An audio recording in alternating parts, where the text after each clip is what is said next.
नमस्कार, आप live cities देख रहे हैं। मैं हूं जय शुक्ला। बीपीएससी शिक्षक भर्ती परीक्षा पेपर लीक के मामले में एक से बढ़कर एक खुलासे हो रहे हैं।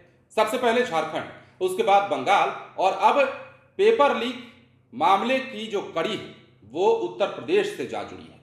एक के बाद एक ताबड़तोड़ कार्रवाई हो रही है। आर्थिक अपराध इकाई के द्वारा इस मामले में जो गिरफ्तारियां हुई हैं उनसे पूछताछ के बाद लगातार छापेमारी चल रही है और जो खुलासे हो रहे हैं, जो बयान सामने आ रहे हैं आरोपियों के, एक के बाद एक वो चौंकाने वाले हैं और ये बताने के लिए काफी है कि बीपीएससी शिक्षक भर्ती परीक्षा में कितने बड़े पैमाने पर धांधली हुई और क्या कुछ प्लानिंग चल रहा था। तो देखिए, जो ताजा अपडेट है, जो ताजा खबर है वो हम आपको बताने आए हैं और जो ताजा खबर है उसके मुताबिक बिहार लोक सेवा आयोग द्वारा ली गई शिक्षक भर्ती परीक्षा के तीसरे चरण के पेपर लीक मामले में आर्थिक अपराध इकाई की छापेमारी चल रही है। हजारीबाग और पटना में पकड़े गए अभियुक्तों से पूछताछ में मिली निशानदेही पर पटना, हाजीपुर समेत विभिन्न जिलों में छापेमारी की जा रही है। पेपर लीक में उत्तर प्रदेश का भी कनेक्शन अब सामने आया है। इसके अलावा पश्चिम बंगाल के कोलकाता के प्रिंटिंग प्रेस से प्रश्न पत्र लीक की जानकारी मिली है। ऐसे में जल्द ही आर्थिक अपराध इकाई की विशेष टीम संबंधित आरोपितों की तलाश में यूपी और बंगाल जा सकती है। अब जो खबर है उसके मुताबिक, जो सूत्रों के मुताबिक जो खबर है, अब तक की जांच में पेपर लीक में ऐसे गिरोह की संलिप्तता सामने आई है जो पहले भी अन्य प्रतियोगी परीक्षाओं में पेपर लीक करा चुका है। रिमांड पर लिए गए अभ्यर्थियों से पूछताछ में इनके बारे में जानकारी भी मिली है जिनकी तलाश की जा रही है। इसके अलावा जो जानकारी है उसके मुताबिक पिछले दिनों ईओयू ने पेपर लीक में आम लोगों से जानकारी पाने के लिए हेल्पलाइन नंबर जारी किया था।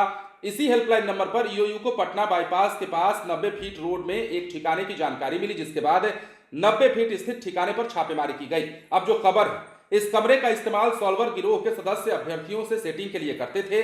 पैसों के लेन देन की जानकारी भी सामने आई है जिसकी पुष्टि की जा रही है। एक के बाद एक ताबड़तोड़ खुलासे किए जा रहे हैं इस मामले में और आर्थिक अपराध इकाई के द्वारा तह तक पहुंचने की कोशिश की जा रही है। हालांकि यह बिहार है और बिहार में जांच की प्रक्रिया चलने के बाद कहां तक कार्रवाई पहुंचती है और उसके बाद सबसे अहम सवाल तो यह होता है कि आप कार्रवाई चाहे जितनी कर लीजिए, गिरफ्तारियां आप चाहे जितनी कर लीजिए, लेकिन उन अभ्यर्थियों का क्या होता है जो परीक्षा में बड़ी उम्मीद से बैठने आते हैं और उस परीक्षा का जब पेपर लीक हो जाता है और उसके बाद उन्हें यह तक पता चलता है कि परीक्षा को लेकर, जो परीक्षा की नई तारीख को लेकर कोई ऐलान संभव नहीं है फिलहाल, तो कितनी तकलीफ होती होगी। अब सिपाही भर्ती पेपर लीक का मामला ही ले लीजिए। हाल फिलहाल की हम शिक्षक भर्ती परीक्षा पेपर लीक की ही बात कर देते हैं। परीक्षा को रद्द कर दिया गया, सिपाही भर्ती परीक्षा का कोई अता पता ही नहीं है, तो अभ्यर्थियों को तो परेशानी होती है। लेकिन इस बीच आर्थिक अपराध इकाई बड़ी मुस्तैदी से अपना काम कर रहा है। बीपीएससी से भी सवाल किए गए हैं।